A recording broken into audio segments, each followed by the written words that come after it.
Today I'm with Randy. She's one of the founder of Glitter Co. Randy, it is nice to meet you. It's nice to meet you too. Thanks for having me. Tell me your story.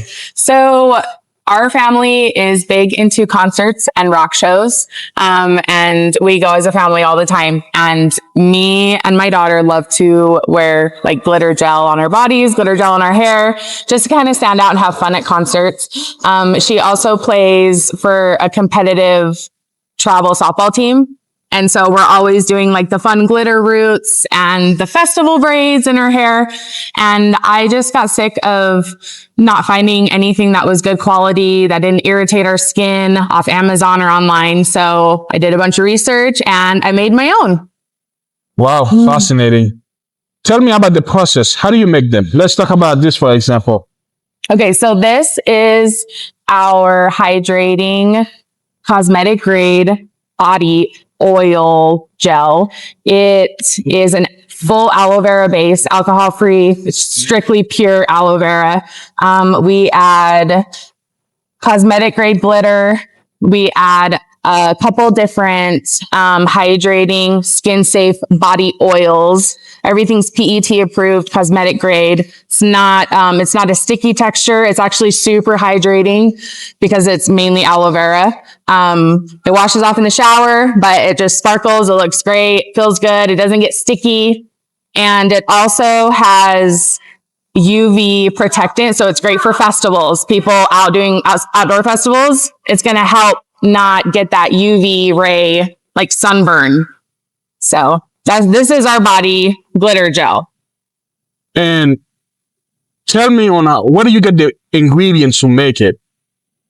We have a couple different suppliers online. We make sure that every ingredient we use has like a certification of authenticity. It's PET approved, skin safe, cosmetic grade.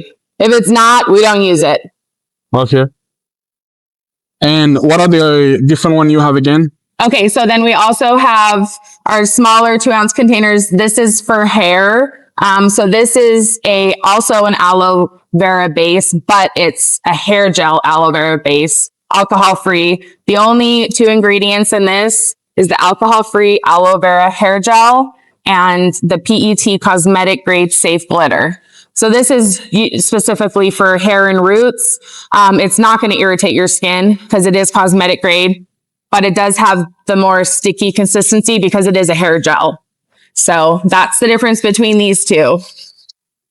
So when you guys started the business, how long ago did you start the business? We started in October of 2025. Oh, recently. Yes, I made it for the past like 2 years by myself, but in October is when we fully decided to bring it out to the world. And when you started, when did you start coming to a craft show? Was it immediately after? No, because I wanted to make sure our products were safe for everybody, like safe as possible. I understand some people have allergic reactions to certain things, but I really wanted to do my research, make sure everything was cosmetic grade, skin safe, PET approved. Everything from the containers that you put it in, it needs to be PET approved. So we probably started booths and bringing it out to the public about, I want to say December. I'm sorry, December. We started right around Christmas. And so far, how is it going? It's going good.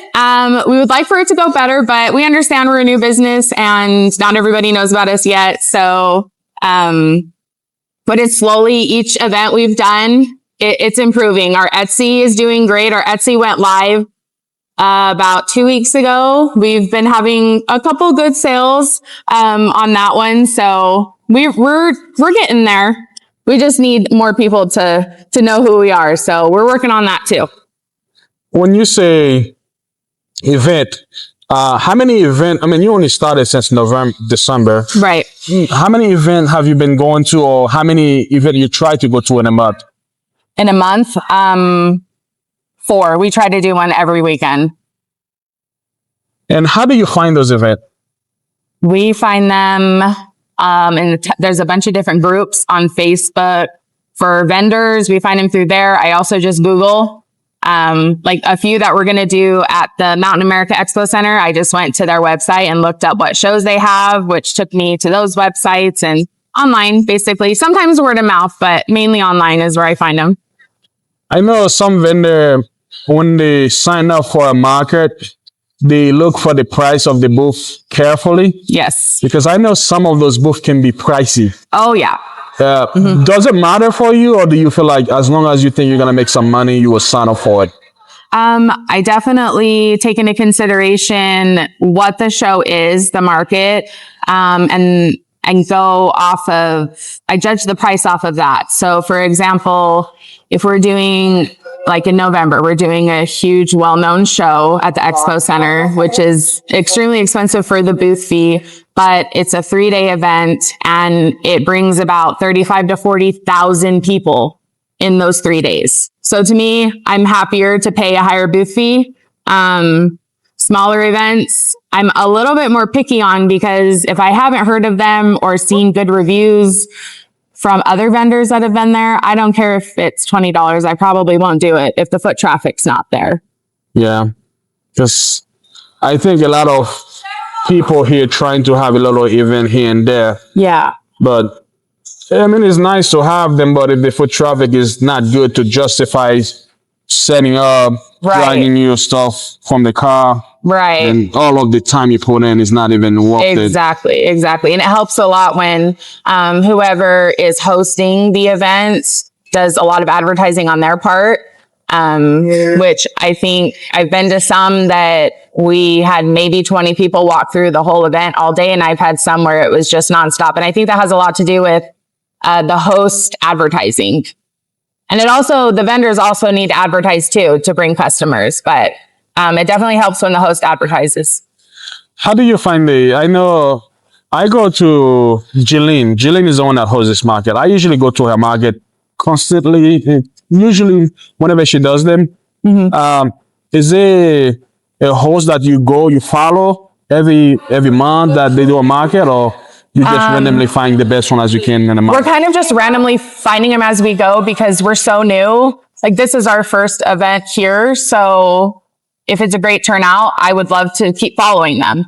But we're really just in the trial and error process. Yeah. Trying to figure out what we like. I know it seems like you work with your family to create this business. Yes. Working with family can be good, can be stressful, can be very chaotic. Yes. How do you make sure people don't go crazy? Who does what, and how do you define? So my mom and I definitely are 50-50 partners with Glitter Goo, but I would say I am definitely the delegator. Everything I have the final say on. That way we're not conflicting and bumping heads. So if she has ideas or things she wants to do, she'll express them to me, bring them to me. It's either a yeah, let's do it, that's a great idea, or it's a no, let's wait, we'll talk about that later, so that we're not like two chefs in the kitchen, if that makes sense. Makes sense. I feel like working with family, it have to be that way. Yeah. Otherwise, she can veto you, you can veto her. Yeah. It's like back and forth. I think it can get. We're doing pretty good. We've had our little tips here and there, but we're doing pretty good. So, what advice would you give to someone that want to come sell their stuff at a market like this? What would you tell them? I think the best thing would be if you can have somebody you know that already sells at a market, come with them for the day. Just be help, see how it goes, see how it works, so you can kind of understand how a market works. That's what my cousin did, who makes these festival braids. She came with us and just helped us out just to be nice. And then she was like, you know what, I really want to do something too. And so she kind of came into it not totally blind to the experience. So if you can, just tag along and just kind of shadow someone, that would be great. If you can't, just go to them yourself. Just go to a market as a customer and see how it is. And maybe even stop and talk to the vendors that are there, because a lot of us are super helpful. We'll tell you exactly what you want to know and if it's worth it. And to me, it's worth it. I love it. What's the future? we're just trying to get out there. We would love to see our hair glitter gel at dance competitions and cheer competitions and Art that I get to still. sorry. Thank you. You're welcome. And softball tournaments and festivals and all that kind of stuff. We just want to be known. I mean, I'm not sure yet if we'd want to be on Amazon or something like that, but whatever the best outcome for us so that we can stay affordable, because that's a big thing for us. We want to stay affordable. We want to keep using our high quality products. We don't want to turn into a line at Walmart. But we want to be unique. So we'll have to just see where that takes us. What are your price range again?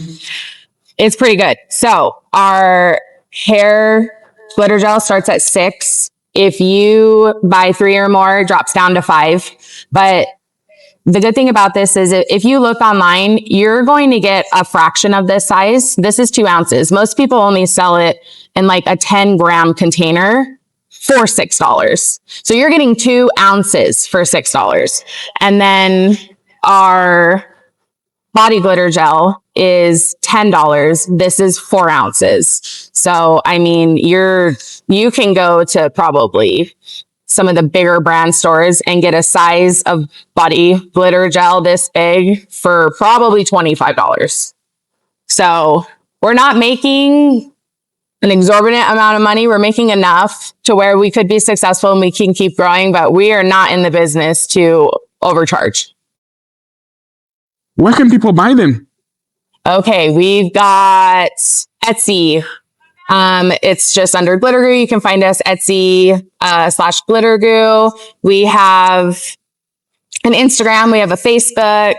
We're also at a ton of markets, which I go on and I post what markets we're going to be at if you're local. But for right now, yeah, for anybody, I would say Etsy is probably the best spot. They can just Google glitter glue, Etsy. Yeah, Glitter Goo. Yep. They can just Google, they can just search Glitter Goo in the Etsy search bar and they'll find us. So. All right, Randy, good luck with the business, okay? Thank you. It was great to meet you. Yep. Thank you.